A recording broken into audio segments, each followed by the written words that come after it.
Good day everyone. I'm your teacher for today. My name is PGS Enriquez. Before we start our lesson, we need to pray. Sino pwedeng mag-lead ng prayer class? Okay, Mr. Kit, can you lead the prayer? Okay.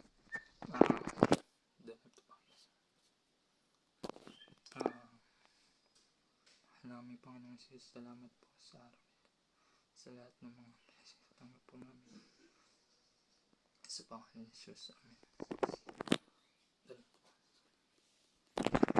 Okay, thank you Mr. Kit. Dumako naman tayo sa ating attendance.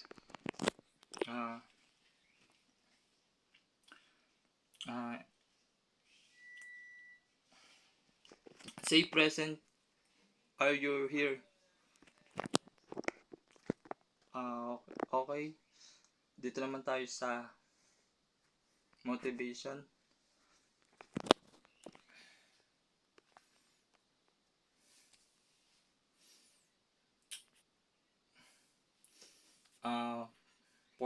For your motivation, fill in the blank. Kung sinong makakuha o makahula ng tamang sagot ay meron siyang additional points sa ating quiz mamaya. Sino pwedeng sumagot? Everyone? Okay, very good.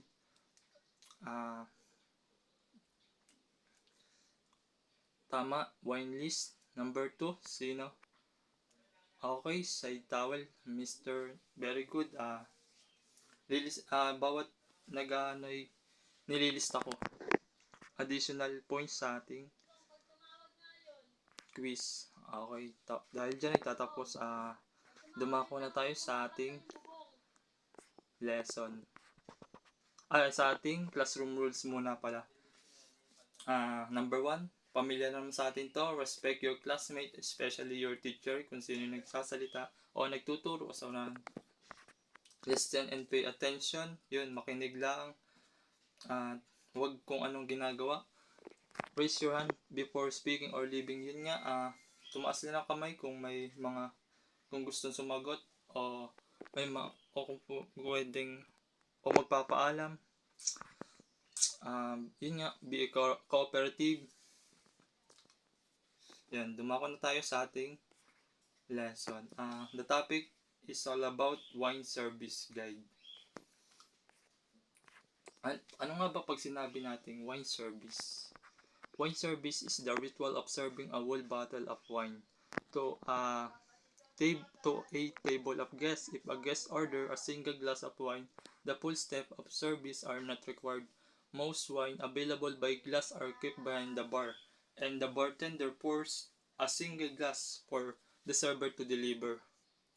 Kumbaga, sinasabi lang dito, ito daw ay tumutukoy sa mga ceremonial na paraan ng pag-prepare ng buong bote ng alak, na kasama na nga dito yung mga hakbang tulad ng pagdadala ng alak sa mesa, papakita ng label na sa customer, tsaka din yung pagbubukas ng alak sa harap ng guest o customer, tsaka maaaring dito na nga yung i-alok yung unang tikim ng alak sa nag-order. Yun, naintindihan ba, class? Okay, dumako na tayo sa next slide. Wine service procedure. Tools and glassware needed for preparing and serving wine. Yun nga, ito yung mga tools na kinakailangan sa pag-prepare ng alak. Number 1, wine list. Pamilyar na naman tayo dito. Ito yung mga listahan ng order listahan ng mga alak. Notepad and pen, kumbaga ito yung laging dala ni waiter o yung server, na kung saan dito sinusulat yung mga ino-order ni customer or guest. side towel, kumbaga ito yung laging dala din ni waiter na kung saan for safety, kumbaga pag may madumi o basa sa lamesa ay ito'y maaaring gamitin. Bar tray, yun nga, lagayan ng mga maaaring tools na kailangan sa pag-serve ng alak. Underliner plate, yun nga yung ginagamit, yung maliit na platito na kung saan kumbaga dito pwedeng ilagay yung cork na pinagtanggalan sa bote ng alak. Dito number 6 naman, corkscrew. Dito naman yun na nga, yung pambukas ng alak na mabilis na gamitin sa pagbubukas ng alak. Wine basket, yun nga, lagayan ng mga pwedeng tools o utensil na maaaring gamitin sa pag-serve ng alak. Wine bucket, yun, ganun din, same lang din sila ng number 7. Wine glasses, ito nga yung mga baso na karaniwang ginagamit na merong iba't ibang klase. Merong wine glasses, red wine glasses, yun, etc. Last, decanter. Yan. Next, wine list presentation and order taking. Bago ang lahat, may papakita muna akong video para mas maunawaan nyo kung paano yung proper procedure ng wine service. Proper wine service starts with presenting the bottle to the customer. After it's confirmed, cut the foil around a half an inch from the lip of the bottle using a foil cutter. Insert the corkscrew into the center of the cork and twist. Continue twisting the corkscrew down until the lever's first notch meets the bottle's lip. With the lever pressed against the lip of the bottle, pull the corkscrew up. Line up the second notch and pull the cork out of the bottle. Wipe off the top of the bottle and the cork to remove any debris. Present the cork to the guest. Pour a small sample and wait for approval before pouring for everyone at the table. Wrap the bottle in a clean white napkin.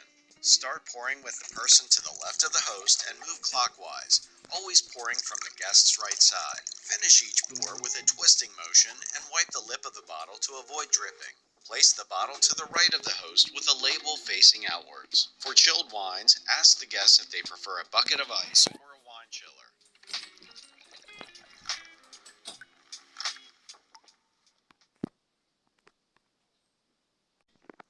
Yun. May naintindihan ba sa ating napanood na video? Okay, dumako na tayo sa ating kasunod na i-discuss, wine list presentation and order taking. Number 1, greet the guests and introduce yourself and your purpose. Yun nga, kailangan mo munang batiin si guest at magpakilala ko at yung iyong purpose para. Number 2, present the wine list to the right side of the guest. If it's a group, inquire about who is the host of the party. Present the wine list to the host. Yun nga, kumbaga, pag magpe-present daw ng wine, laging nasa right side ng guest. Kung meron namang grupo na o may host sa party, dapat dun mo ipe-present yung wine list. Number 3, inquire about guest preference on wines. Suggest appropriate wines based on the guest preference. If the guest is uncertain about the wine, suggest those that would complement the food orders of the guest. Do suggestive selling of wines. Yun nga, mag-inquire ka ng mga ibang klaseng alak, magsasuggest ka ng mga iba, yun nga, yung mga best seller na special na alak, yun nga. Tapos dito, pag gagamit ka ng suggestive selling or upselling ng wine. Next ay Rate the order including special request and repeat the order to the guest for confirmation. Yun nga, dapat kumbaga dapat sinusulat mo yung in-order ni guest o customer, kung ano yung mga special request pa niya, yun mahalaga yun. Tapos dapat nire-repeat mo yung order ni guest para sa confirmation kung tama ba ang iyong mga sinulat. Tapos dito number 5, excuse yourself and prepare the necessary tools and gliders. Yun nga, magpapaalam ka bilang pagrespeto para at sa pagbalik yung pagpe-prepare na ng tools and glasses. Yan. Okay ba? Naintindihan ba, class? Sabihin nyo lang kung may hindi kayo naintindihan at ating babalikan. Next ay wine presentation procedure. Number 1, the wine properly, the label facing the guest who ordered the wine. Kumbaga, dito, yun nga, dapat sa paghawak mo ng alak, dapat nakaharap yung label sa guest na in-order na alak. Tapos dito, tell what wine you are serving. Yun. Dito mo ipe-present, sasabihin yung mga content nung serve mong alak. Inquire if the wine can be up. Yun nga, kung tatanungin mo si guest o customer kung pwede bang buksan yung alak, hingi ka ng pahintulot o magsasabi ka. Number 4, open the wine the following appropriate procedure. Yun, pag bubukas ka ng alak, o dapat tama yung gagawin mo, yung pamamaraan ng iyong pagbukas ng alak para din sa safety. Next naman tayo ay nasusundan ba? Sabihin nyo lang kung hindi nyo susundan na. At ating babalikan kung may hindi kayo naintindihan. Next naman tayo ay opening a bottle of still wine. Number 1, cut and remove the metal cap or covering of the wine. Yun nga, simple lang, gugupitin o alisin mo lang yung yung naka-cover na metal sa alak, yun sa labi ba. Tapos wipe the lip of the bottle and cork to remove molds or coke bits. Yun nga, pupunasan mo yung labi ng bote, o yun nga, para yung aalisin mo yung maaring baka merong amag dun sa cork, pupunasan mo. Yun, insert the corkscrew tip slightly at the center of the cork. Yun nga, pag bukas ka ng alak, yung cork ay itutusok mo dapat sa mismong gitna o center ng cork para madali mong mahihila o yung cork, para mabilis ang iyong pagbukas. Tapos yun, number 5, wipe the lip of the bottle. Yun nga, pupunasan mo yung labi ng bote para kung mayroong mga dumi o amag na, para na din sa kaligtasan.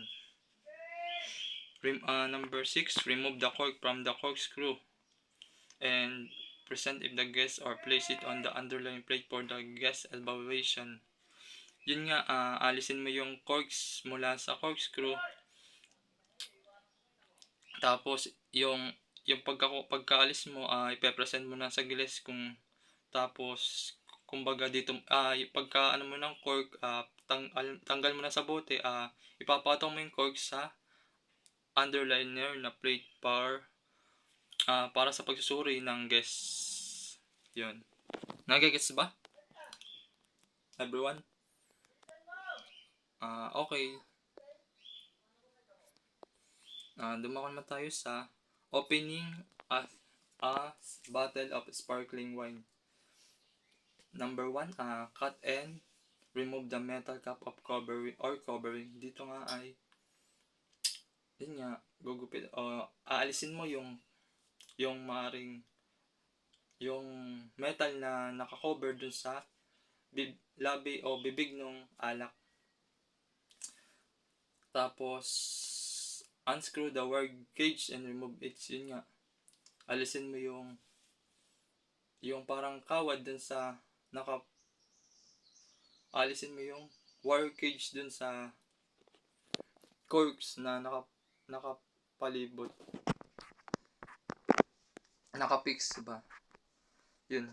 Tapos number 3, cover the cork with the side towel and hold the bottle in 45-degree angle. Yun nga, cover the cork with yung kasama yung towel, kumbaga kapag kukuhain mo yung cork, dapat sa towel, nakabalot sa towel. Tapos yung paghawak mo na ay yung paghawak mo sa bottle ay naka 45-degree angle. Number 4, dito naman, hold the cork firmly and slowly twist the bottle. Counter with the cork to remove the cork. Avoid the popping of the cork. Yun nga, hawakan mo mabuti yung cork and slowly dahan-dahan lang, kumbaga yung pagtanggal ng cork para hindi ba maingay o nakakaano sa customer. Dapat proper talaga yung pamamaraan mo sa pagbukas ng alak, ng bote ng alak o pagtanggal ng cork. Number 5, after removing the cork, let the bottle stay in 45-degree angle for a while to avoid the wine gushing out of the bottle. Yun nga, pagkatapos matanggal yung cork, stay daw sa 45-degree lang para alisin yung mga gushing out sa bottle, yung mga parang yun nga,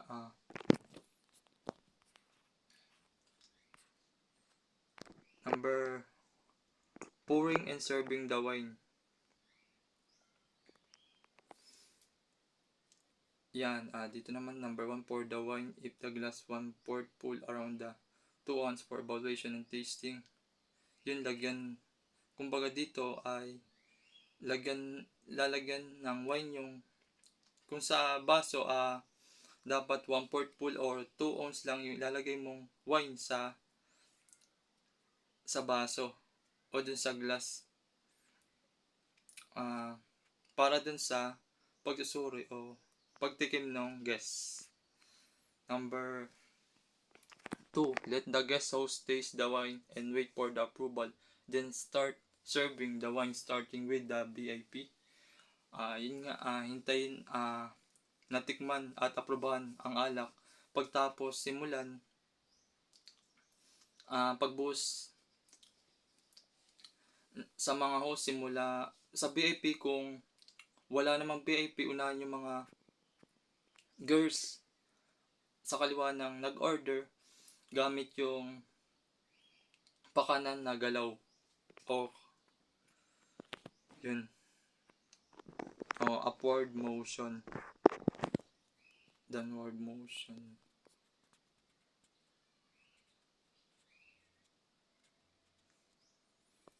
Number 4, yun nga, dito naman sa, if it's a still wine, pouring should be downward motion. Sparkling wine, it should be onward motion. Glasses, the bottle should not touch the rim of the, slowly twist the bottle before lifting to avoid. Kumbaga dito, bubusan yung baso hanggang 2-3 para sa maliliit na baso at 1/4 para sa malaking baso. Kumbaga, huwag mong ipatong ang bote sa labi ng baso, paikutin ng dahan-dahan ang bote bago iangat para maiwasan yung pagtulo. Number 4 naman ay dito nga ay refill glass if there is still wine remaining in the bottle or place it in one bucket, white sparkling and at the table if it's red wine.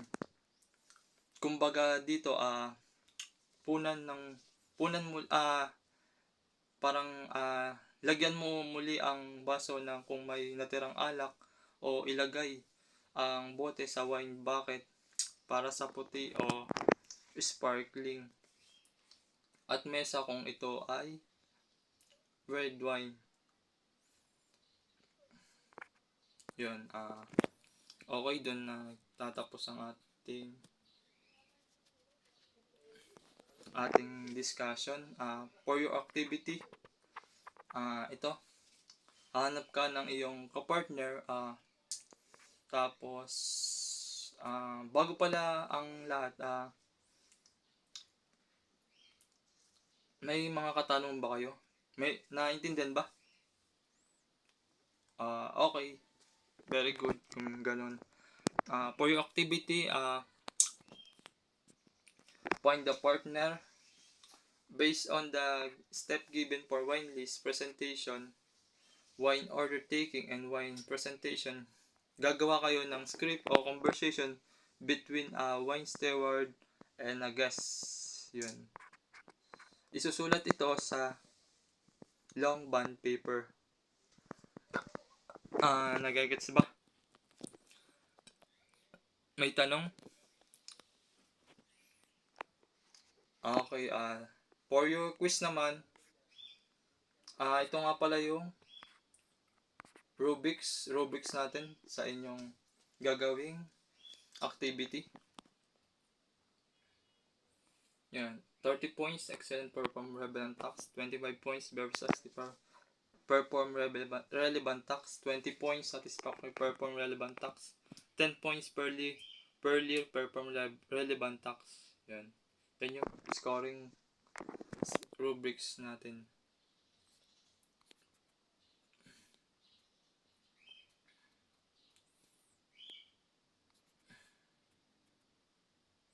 Yan.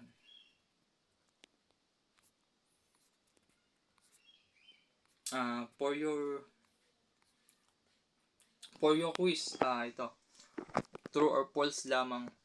Write true if the statement is correct and false is if the statement incorrect. Yan. 1 to 5 lang to.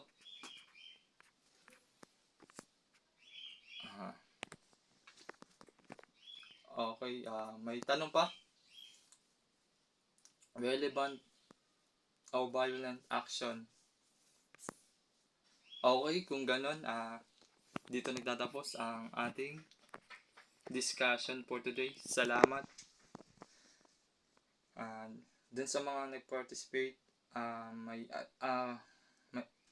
ilalagay ko na lang yun sa recitation, at dun sa mga nagsagot din sa nag-participate din sa motivation ko kanina, may dagdag add kayong plus points sa ating quiz. Yun, that's all for today. Thank you.